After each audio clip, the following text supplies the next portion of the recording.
Welcome to Brunswick Beat, Brunswick County's only television news show, brought to you by the Brunswick Beacon. I'm Rachel Johnson. And I'm Stacy Manning. It's back to normal next school year for many Brunswick County school children. The Brunswick County Board of Education voted on Tuesday 3 votes to 2 to return to a single bell schedule for the 2012-2013 school year. Board members Bud Thorson, Catherine Cook, and Charlie Miller voted to revert back to the single bell schedule, while Board Chairwoman Shirley Babson and John Thompson voted to keep the staggered bell schedule. School officials anticipate an 8 a.m. start time for elementary, middle, and high school students for the upcoming school year. This news comes after much public outcry about the current school year's staggered start times, but the change is likely to mean a cut in school bus driver positions within the district. Members of the Brunswick County Planning Board voted 5 votes to 2 last Thursday to deny the county's request to expand its construction and demolition landfill near Bolivia. After months of hearings, which included testimony for and against the proposed landfill expansion, board members denied the county's request for a special exception permit to expand the current construction and demolition landfill. The county can appeal the decision to Superior Court, apply again after 1 year, or find a different location for the landfill expansion. Officials with the Equal Employment Opportunity Commission have dismissed Brunswick County Commissioner Charles Warren's discrimination complaint he filed against the county. Warren filed the complaint under Title VII of the Civil Rights Act on March 22nd. The problem? Elected officials cannot claim discrimination under the act. EEOC officials outlined the exemption in the March 28th dismissal of Warren's complaint. Warren alleged circumstances of alleged discrimination were race and retaliation. This week, we continue our primary election coverage with GOP candidates for U.S. House District 7. The first in a series of congressional debates was last week in Brunswick County. 3 Republican candidates are vying for a chance to take on Democrat incumbent Mike McIntyre. They are former U.S. Marine Ilario Pantano, who won the 2010 GOP nomination, State Senator David Rouser, and Randy Crow. Let's hear what each of them had to say last week during last week's debate hosted by Brunswick County Republican women. Basically, everything that is a problem in this country, as far as I'm concerned, is tied to the Federal Reserve. Thank you. I was one of the first candidates for U.S. Congress in the country to support the Cut, Cap, and Balance pledge, which was put forward by Senator Jim DeMint, a very well-known conservative. I like that pledge because it recognizes that we have to cut spending, we have to balance the budget, and in fact, in the process of that, we have to make sure that we balance the budget without raising taxes, which is part of what a conservative balanced budget amendment would look like. Meet our financial obligations, but I would not vote to raise the debt ceiling without corresponding spending cuts. I'm probably one of the few candidates running across this country who's actually cut spending. In the state legislature, I co-chair the NER subcommittee on appropriations that funds several government agencies. The town of Charlotte has agreed to work with Mark Saunders and the coastal companies as long as they hold up their end of the deal. After delivering a compelling speech and presentation to aldermen at their regularly scheduled April meeting, the board agreed to establish a committee to work with Saunders about bond and infrastructure issues at River's Edge. I am resolute. I am unequivocal, committed to finishing what I started. We haven't taken the easy way out. No, sir. Instead, we're working hard every day. We're sticking it out. We've been in business right here in Brunswick County for over a quarter of a century. Our employees and their families live here, they work here, they play here, they go to school here, and they worship here. What are we trying to do? We're trying to get through this economic catastrophe and get everyone's property values in River's Edge back up. Saunders and the coastal companies also came up during the Sunset Beach town meeting this week. Several Sunset Beach owners spoke out Monday night about unfinished infrastructure, a halt in construction, and plummeting values of land they bought in Jaguar's Lair. Sunset Beach Town Council was asked by several residents to take action to call infrastructure bonds for Jaguar's Lair, which was launched by the coastal companies headed by Mark Saunders. The Sunset at Sunset Committee has taken issue with Sunset Beach Mayor Richard Serrato. Members delivered a message at Monday night's Sunset Beach Town Council meeting saying they are appalled he has continued to call their integrity into question. Serrato had no comment other than thanking the group for speaking. At the March 5th Town Council meeting, Council voted to ban Serrato from ever again bringing up his concerns about the annual Sunset at Sunset Festival. Serrato said he was concerned about accountability. At Town Council's February 6th meeting, he suggested the town board consider separating the town from the festival to avoid liability issues. He also expressed concern about how Sunset at Sunset records were being maintained. A supply man faces multiple charges, including evading arrest, after sheriff's deputies say he ran through a checkpoint, leading deputies on a pursuit. Malik McNeil, 21, was arrested after he ran through a driver's license checkpoint set up by Sheriff's Office ACE deputies at the intersection of McMillie Road and Old Shallotte Road in Shallotte on March 31st. After pursuing McNeil, deputies used a pit maneuver to stop him. No one was injured. Some vehicle damage was reported. McNeil was taken to the Brunswick County Detention Center where he was placed under a $750,000 secured bond.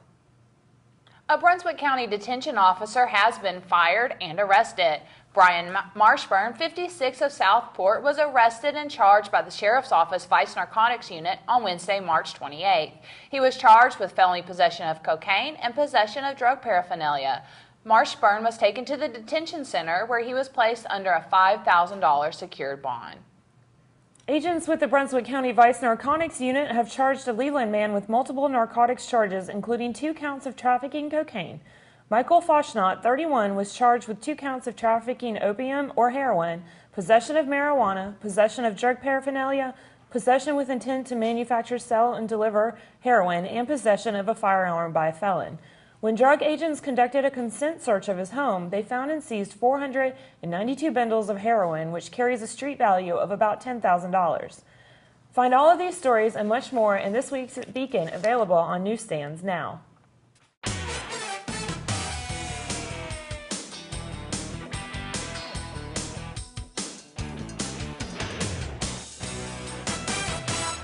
Welcome to the Beacon Sports Report. West Brunswick sophomore Carla Zio scored 6 straight goals as the Lady Trojans soccer team beat South Brunswick 7-1 in a conference game March 28th. West coaches said they know of no other county soccer player who has scored 6 straight goals in a single game. Zio is normally a defender, but because of injuries to 2 teammates, she has been playing more at forward. She has scored 18 goals so far this season. South's lone goal was a penalty kick by junior forward Caitlin Vereen. Out on the diamond, West Brunswick beat South Brunswick 14-2 in 7 innings on March 27th. The victory improved the Trojans to 6-0 this baseball season in the Waccamaw Conference. West trailed 2-1 entering the top of the 5th, but scored 5 runs and taking a 6-2 lead en route to the victory. The Brunswick Community College baseball team opened a weekend series with Wake Tech by winning 6-2 in 9 innings on Saturday afternoon.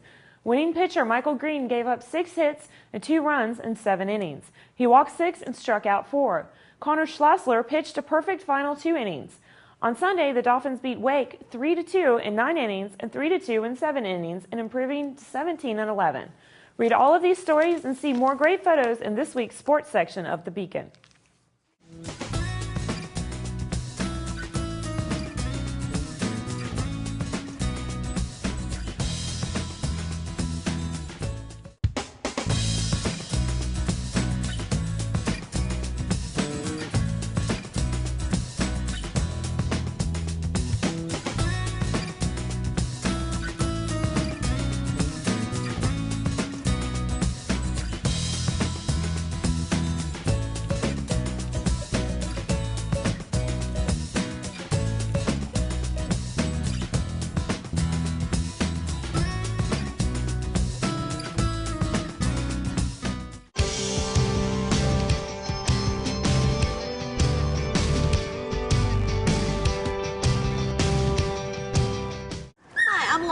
I'm out here at Brunswick County Animal Shelter today with Sassy. Sassy is the sweetest collie mix. Her owner could no longer keep her, so she's been here at the shelter since March 1st. She's the sweetest girl. She's a little bit scared.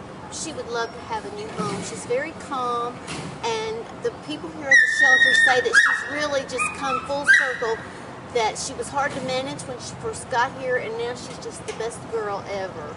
and she's had all her shots. And you can come out and visit with Sassy and all the other dogs and cats available for adoption.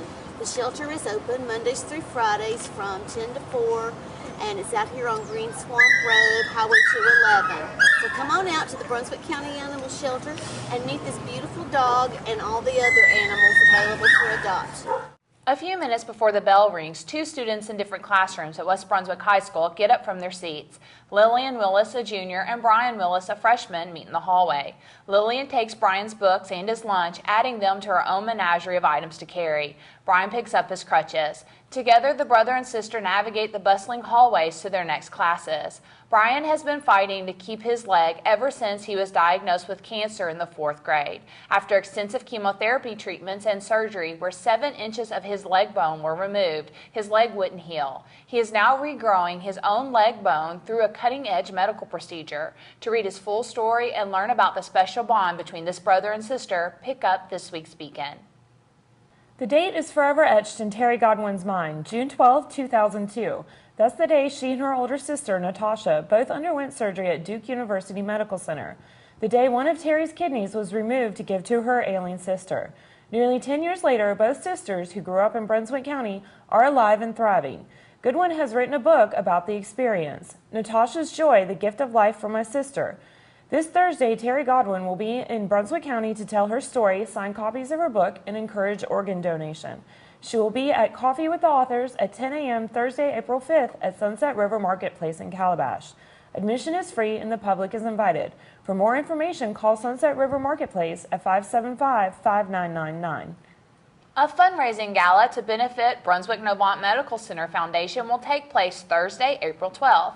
The black tie optional event will begin with cocktails at 6:30 p.m. at 101 Stone Chimney Place in Supply. A seated dinner will follow at 7. In addition to dinner and drinks, the evening will include live music from the Duke Ladd Band and dancing to the music of Billy Scott and the Party Prophets.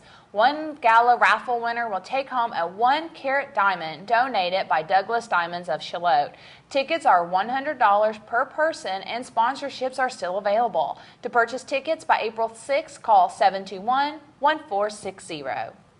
Somebody has been beating up on the old Granny Allen's restaurant building in Calabash. Several somebodies, in fact. The Calabash Fire Department has been using the former eatery at the corner of Persimmon and Thomasboro Roads for weekly fire training.